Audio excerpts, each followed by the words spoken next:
And welcome back to episode 7 of the beloved show Woke or Stoked. Welcome back, everybody, to episode 7. Twin, how you feeling? I'm feeling pretty good. Excited for the topics of the day. I am as well. And I We got a got little a something prepared, oh. and I think it's going to go better than it went last time. Okay, well, we're excited. So we're going to do a slightly different format today. We're going to do a little bit of a shorter show to account for, a couple of things that we're trying to film in the future to keep us with you guys, with the content wise. So yeah, honestly, we're just going to do one news story today. And then I think we have one question to get to today, and maybe if we get other questions, we'll get to them in the other shows. But after that, we will do a little bit of fact or fiction that I have for Twin, and then Twin will give me a little bit of trivia in return. Is that right?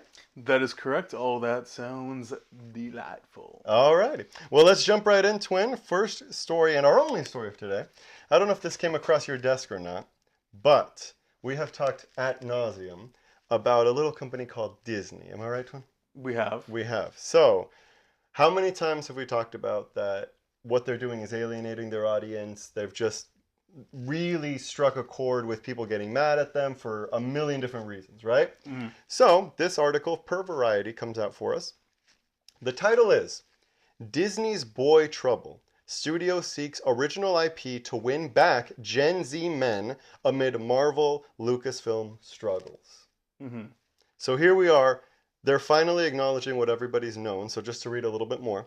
Leadership at Walt Disney Studios has been pressing Hollywood creatives in recent months, multiple sources tell Variety, for movies that will bring young men back to the brand in a meaningful way.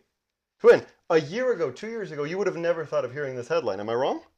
No, the general philosophy would have been just like, fuck them. Yeah, exactly. It would have been just, oh, whatever we want, more whatever stories that work for our agenda or whatever. But didn't someone, I could be making this up and I'm sorry if I am, but wasn't someone affiliated with Star Wars like, oh, like Star Wars is gay now? Or it's like more feminine and like more gay? Amanda Stellenberg? Yeah, she was from The Acolyte maybe, I think. But yeah, Okay. You're right. So that's the point. So when I saw this come across my desk, I was like, we have to talk about this as our main news story because we love Disney. Twin, I know you're a big Disney fan. Why don't you tell the people your favorite Disney animated movie? That would be The Hunchback of Notre Dame. Okay. It's a slightly unconventional favorite, but the music is awesome. I think like a real villain who's more so than a lot of others, like truly, truly evil. Yeah, I really like it. Yeah, and mine is Lion King. So we're diehard Disney fans, especially in the '90s. We grew up on that stuff, but we definitely it hit us a little bit harder than other people because we've seen the downfall of Disney. I mean, Twin, you haven't been to the theater to see. Did you see? You didn't see Lightyear, right? No. Yeah, so I've been there. I've been in that theater watching the downfall of Disney, watching these movies, and who is this for? They're not good. They're not anything memorable. Yeah, Twin, you want to add something? I'm trying to think what the last Disney movie I saw was. Uh, Cruella is technically a Disney movie. Yeah, wow, that's a while ago. What was that, 2019? 2021, I think, 2020. That I feel like I'm missing an obvious one. Did we see Aladdin in theaters? That's 2019, though. Yeah. Then okay, it was Cruella. Yeah. Final answer. Well, I'm gonna name a couple, and Okay. then you've probably seen some of them. So yeah, this struck a chord again because Disney has, they started off as a beloved family company, right? Snow White, Pinocchio, Peter Pan, like these beautiful family films that everybody grew up on and everybody loved. Cinderella, princes and princesses, happily ever after, the movies that we love. And then especially in the '90s, they hit a chord that you could argue no studio has ever done, The right? Renaissance, yeah. If you're talking about 89 to 99, we're talking about masterpieces, like just nonstop. Little Mermaid, Beauty and the Beast, Aladdin, Lion King, Hunchback, Mulan, Tarzan, and we're not talking about Pixar, just straight Disney, but if you want to include Pixar, Toy Story and Toy Story 2. Come on, Emperor's New Groove. I mean, Hercules. I'm forgetting some. It's just nonstop. Fantastic films. What do they have in common is that why are they so loved? I think it's because people love these movies because they didn't necessarily have anything that they were pushing. They were just good movies with great messaging that had original stories to tell in a very unique way. And now it really seems heavy-fisted that Disney is purposely going out of their way. And I'm going to name a couple of recent movies. These are in order, so I'm not cherry picking, of things that they all have in common. And that is, let's take a couple. Raya and the Last Dragon, 2021. Female lead. I saw that in theaters. Female, yeah, there you go, 2021. Female lead of color. Encanto, 2021. Female lead of color. Wish 2023, female lead of color. Strange World 2022, kind of a family film, but also definitely not your normal movie. I think just a bunch of people, I think. Moana 2 2024. What did I just say? That was just last year.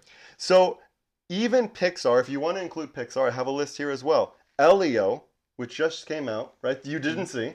I did not see Yeah, that. which by the way was supposed to be a gay lead. They took that out, but that was originally part of the story. That's Hmm. why the director left. The original director left. And we might have talked about that on the show. Inside Out 2, female lead, of course. Luca, Italian I lead. saw Inside Out too. There you go. So that's the most recent one. But even that's it's Pixar, so it's not Disney. But whatever. Luca is Italian. Turning Red, female lead. Elemental, female lead, and Lightyear, a spin-off of the Toy Story. So that's how many movies that we named off. Now, is there something inherently wrong about having a female lead? Of course not. Some of our favorite movies have that. The Right. problem is that it seems like it's coming from, and we've talked about this, where there's a difference between if I tell you, Twin, I have this brilliant idea, I came up with this original story, this fantastic film, and it's about this warrior princess that doesn't want her father to serve in the army, so she takes his place, right? And it's about the struggles and the tribulations of how a female can survive in the war, right? Sounds like the makings of my second favorite Disney animated movie. Mine as well, probably my third or fourth. But it also has powerful male leads that, strengthen her and push back. In fact, one of the best songs ever is I'll Make a Man Out of You, talking about I'll everything make that a it takes to man be a man. out of you. Exactly. We're just going to get copyright by that. But everything that it takes to be a man, right? Strong as a wind and powerful as fire and mysterious as a moon. We love that movie, right? But now it just seems so heavy-fisted, and I think that's the main word. And by the way, Disney acknowledges that, which is why they're asking. We need new IP, original IP, even Incredibles. Like, yeah, the first one was a family film, but the second one was just he was like at home. It was just weird. So Mm. yeah. Any final thoughts about this, Twin? Because for me, my final thought would be, it's not about, oh, we can never have a female lead. Oh, we can never have a person of color lead. It's, do you have an original story that merits that and is worth it? Because when you combine any of these movies that we've talked about, I don't think any of them are as good as the list that I gave you of Raya, Elio, Moana 2, Strange World, Wish. Would you put any of even the worst 90s Disney movie, which I can't think of, I don't know, Hercules maybe? Would you put any of these over Hercules? No, Or I, Emperor's New Groove? I mean, Twin, I wouldn't. take us out. What do you think about this?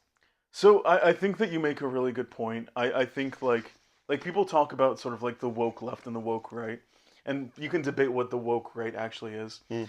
My whole thing is just going to be like I'm against the cardinal sin of like overcompensating. Mm-hmm. Like the amount of times where people go out specifically to seek out, we're going to do these specific kinds of stories. Mm-hmm. We're going to do these specific types of characters Yeah, yeah. because they are quote like stories that have not really been told yet.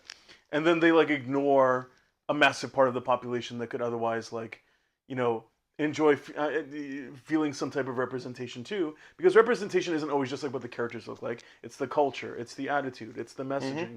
And like there were diverse movies in before. Aladdin. I mean Aladdin, Mulan. I don't, you know, I wasn't conscious really in the '90s, but I don't think people were really No. like what the hell is this? Like a Chinese movie, a Middle Eastern movie? Yeah. Like I don't think anyone said that. No. Like we know that there's a general zeitgeist. We know that there's a general leaning of these studios, and they produce products that like reaffirm our suspicion. So even if it's good, even if it otherwise could be enjoyed in a more naturalistic progression of different stories, you're going to alienate people just by like being openly transparent about what you're trying to do. Yep, that's exactly right. Yeah, and I couldn't have said it better myself because Disney earned such goodwill with these fantastic films, right? Yeah. Little Mermaid, Beauty and the Beast. So when Aladdin came out, even if you were a little apprehensive, which I don't think people were, but even if they were, they'd be like, well, it was a fantastic film. We gave it a shot. We loved it. Well, next comes, what came after Aladdin? Lion King. I mean, masterpiece,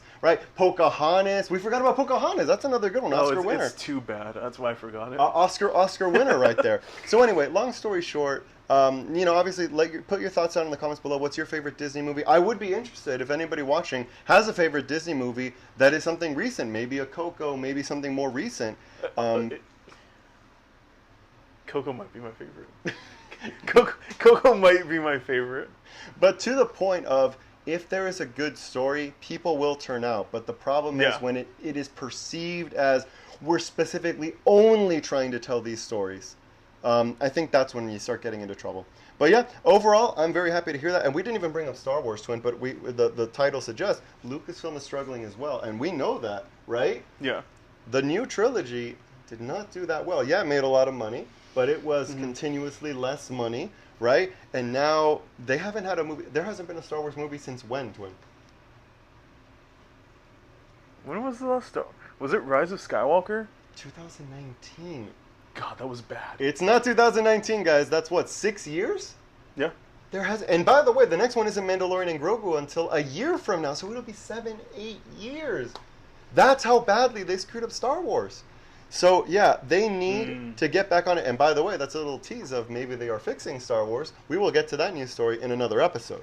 But for now, we will cap that off, and we will move on to a very fun segment on this show that I love calling affectionately Fact or Fiction. Fact or Fiction. And then we'll do a little trivia and a little questions. But, Twin, a little fact or fiction I have for you. Give it to me. Our favorite director, or at least mine, Christopher Nolan. I was literally thinking about this the other day, last night on my walk. I was thinking, Christopher Nolan, I love his films. He's an Academy darling. And then it really struck me. How many times has Christopher Nolan been nominated for an Academy Award? And I realized I didn't even know the answer. And my question to you, Twin, fact or fiction? Nolan has been nominated for more than 6 Academy Awards. Fact or fiction? So by that it would be like hypothetically, as an example, like he's been nominated for Best Director 6 times. Any Academy Award. When I look at his nominations, he has more than 6. Is that true or false? What do you think? Fact or fiction? Really think about it, Twin. What could he have been nominated for? I'm talking to the audience now. What could he have been nominated for? Maybe some of your favorite movies, but remember, we're not talking about, oh, I love this movie, and he was nominated for it. The Academy is very peculiar sometimes about what they nominate. So I'm going to say he hasn't been done a lot of justice. Okay. I'm going to say, wait, fact or fiction, he's been nominated more? More than 6 times. Fiction. Fiction. So Twin, ballpark, how many nominations? 5. 5. And how many wins out of those? 2. 2? Is that a fact? What are you feeling on that one? Pure guess. Okay. All right. But can I double down on that? Please. Okay, I'm not the Oscar guy here. Oh, really? And I might be completely embarrassing myself by offering this, but I'll say he got an Oscar for... I shouldn't have done this. Weirdly, I'm going to say Dunkirk. Dunkirk? You're saying he won what Oscar? A director Oscar for Dunkirk? He won something. He A participation trophy for Christopher Nolan. He won something for Dunkirk, and Interstellar. All right. We will reveal the answer. So, Twin, did you forget about a little film called Oppenheimer? I did. I did. My eyes did not see Oppenheimer. Hey! Good one, Twin. That's why we love Twin. All right. So the answer, you are correct. He has won 2 Oscars. So that counts as 2 nominations. He won Best Director and Best Picture for Oppenheimer. Never won anything else. That's the first time? The first time. Now, to answer the actual fact or fiction, Twin, you said he was nominated 5 times, so you called it a fiction. I regret to tell you, it is a fact that he has been nominated for more than 6 Academy Awards, and I'm going to name them right now. On the screen, Memento Best Original Screenplay, Best Picture for Inception, Best Original Screenplay for Inception, Best Picture for Dunkirk, Best Director for Dunkirk, Best Picture and Director for Oppenheimer, and Best Adapted Screenplay. Best Adapted Screenplay. So for those counting at home, that is 8 Oscar nominations for my boy Christopher Nolan. I got news for you, Twin. Come next year, an Odyssey, it ain't going to be 8. It'll probably be, I'm guessing, just tossing it out there, another 4, if I'm guessing. Picture, producer, screenplay, and maybe something else. So our boy is racking up the wins and racking up the nominations. But that is our fact or fiction for today. We will call it, but before that, we have a little bit of trivia from our beloved co-host Whoa! that he will lay on us. So, Twin, why don't you explain what game we're playing today? All right, Jose, you remember the game where the answer was The Village? I I do. gave you an increasing amount of Unfortunately. actors who were in a movie, and then you had to guess what movie it was. Unfortunately, I do. So we're bringing that back. I will be saying in most obscure to least obscure. Oh, Jesus. Some actors in a particular movie. All right. And I want this to last a little bit longer, so I'm going to be very obscure for the first one. So I'm sorry, Jose. Lay it on me, and please play along at home. But this is a real movie. It's a real life movie. A movie that people know, right?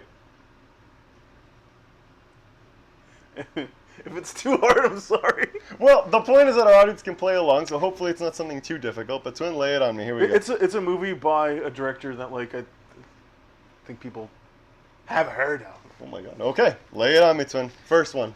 Okay. On the screen is... Probably can't find pictures of some of these people. But Jose, what movie contains Jeremy Piven? Ooh, Jeremy Piven. I can only think of one movie that I remember him in. Oh, God. I'll just throw out Rush Hour 2. Wrong. Jeremy Piven on the screen, but wrong. Next actor. Here we go. All right, Jose. You're a smart guy, right? I'd like to think so. What movie contains Ty Burrell? Ooh, wait a minute. I can actually get this. Oh, God. I know. Oh, God. I know the answer, but I forgot. All right. Saving Private Ryan. Wrong. Damn it. I thought he was gonna have it. All right, next actor on the screen. All right. So this is the Cherry Jones round. Oh, the yikes. third. Jose, what movie contains Tom Sizemore? Tom Sizemore. It'll get easier from here. No, I know who Tom Sizemore is. It's not. I didn't. It's not Point Break. Ty Burrell and Jeremy Piven. It could be animated too. Tom Sizemore. I can only think of Heat. Good guess. Unfortunately, that is also incorrect. Damn, all right. Let's go. Play along at home, everybody. Okay, number 4. Jason Isaacs. Jason Isaacs. Lucius Star of Malfoy. the White Lotus TV show. Oh, Jason Isaacs. Jason Isaacs. Ty Burrell. And who was the last? Oh, Tom Sizemore. That's not helping a lot. All right, I can only see.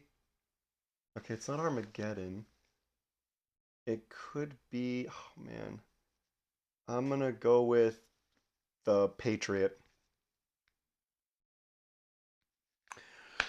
Damn. All right, Jose. It's tough. We're getting to the big ones here. We're getting to the heavy hitters. Yikes. Which one do I want to give you? Ewan McGregor. Ewan McGregor. Oh man, I'm gonna feel really stupid when this is released. Oh my God. Oh, wait a minute. Wait a minute. Wait a minute. Wait a minute. I think I have it. I think I have it. Is it from 2000? I'm gonna look stupid if this is wrong. Is it from 2001? Directed by Sir Ridley Scott? Black Hawk Down. That is correct! Yes! You got it! Thank you, thank you, thank you. Very good, Jose. Okay. I haven't even seen the movie. Good one. But, I looked it up and it seemed interesting. You know what's funny? You could have thrown me a huge loop by having Tom Hardy be the first guest, because that would have thrown me off completely. I thought about doing that. That was his first. That was one of his first movies. Wow, that was a great one, Twin. Great one. Thank you. All right. Well, hopefully you guys played along at home. If you have anyone that you want to send in, it will be read in a couple shows from now. All right. Now, before we end the show, we'd like to have our questions. Now, we won't have that many because we're filming a couple pretty quickly together. We only have one today from our question segment, and it is from a username, a real-life Honduran. Unfortunately, it seems like we have an international viewer because I can't read this. Twin, you're a little bit more familiar with German. Can you read that? All right, from a real life Honduran. Oh, this is nice. Thank you. I'm gonna keep it. Was ist dein Lieblingsfilm in deinem am wenigsten bevorzugten Genre? Hallo aus Bangladesh. Okay, I would guess he's maybe watching. He's a German in Bangladesh. Did I pick that up right? No, he's a Honduran in Bangladesh who speaks German. All right. Well, apparently a survivor of World War II is watching the show. We appreciate your business, but Twin, any idea what he's saying? You go first. He's asking about his favorite genre of film. That actually is what's your favorite movie in your least favorite genre? Ooh. Hello from Bangladesh. Okay, he's from Bangladesh. All right, well, apparently we're a worldwide audience. I appreciate that. Okay, what's your favorite movie?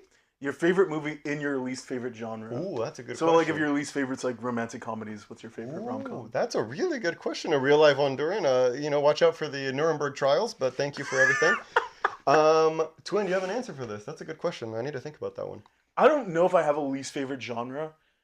Previously, I mean, nothing against it, but I haven't been like the biggest like horror person. Okay. You're not gonna like this answer. Your favorite movie in horror? Lay it on me. It might be Eraserhead. I'm not gonna back it up with intellectual stuff. It's just really weird. Every time I think about it, I get weirdly happy. Watching it was like a good time. Just trippy as hell. You didn't quite know what was gonna happen next. It was a nightmare that never ends, but you don't. I didn't want it to end. Weirdly. I did. It was an hour and a half too long that night. Um. All right, that's a good answer. My answer, my least favorite genre. That's a really good question. As with Twin, I don't really have a least favorite genre, but if there's one that when I see it pop up on a streaming service, I'm like, I don't want to. It would probably be romance, romance, rom-coms, that kind of stuff. I love a good romance movie. Those are the ones that I'm like, not really. But my favorite film, I mean, I do have a couple romance movies on the shelf. So I'm gonna go with one of the greatest trilogies of all time, the Before trilogy, which is, if I have to pick one, I'll pick the first one, Before Sunrise. But yeah, if you guys haven't seen those, I highly recommend. They're filmed over 9 years apart, and it's just a fantastic trilogy. Some of the most organic chemistry you're ever going to see between Ethan Hawke and Julie Delpy. So yeah, shout out to the Before trilogy, and that will wrap up our show. Twin, anything to say before we wrap up episode 7? Yeah, this is really important. I noticed that our episodes are, getting around like 170, 180 views. Yet we have 44 subscribers. If you watch this, please subscribe. Please do. We would appreciate it. That's a heartfelt opinion from Twin. I appreciate that, Twin. And yeah, obviously, send us any questions that you guys want to read out loud. I think we have one for next show. But yeah, send us anything that we want. We will read it out loud in full. And obviously, check back in. Hopefully, we have another episode coming out soon. And that'll wrap up episode 7 of Woke or Stoked. See you guys later.